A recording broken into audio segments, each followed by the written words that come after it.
Už ką tu atsakinga? Už gerą atmosferą ofise. Nu, ta kultūra yra ta, kur kiek aš dirbau visur, vis tiek šiek tiek kitaip gali būti. Net čia kažkoks yra, tokių atsilupusių daug. Gerąja prasme. Jo, gerai. O kodėl negalima viens į kitą šaudyti?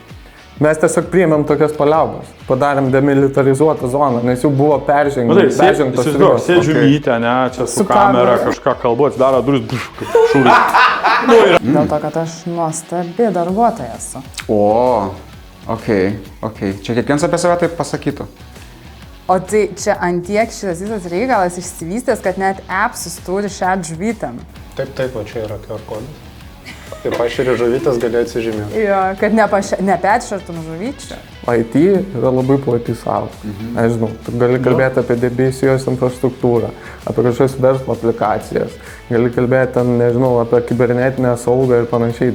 Žmonės, bet kokiu atveju, su bet kokiu backgroundu, sakyčiau, tikrai gali rasti save. Čia šitą galima bus iškirpti.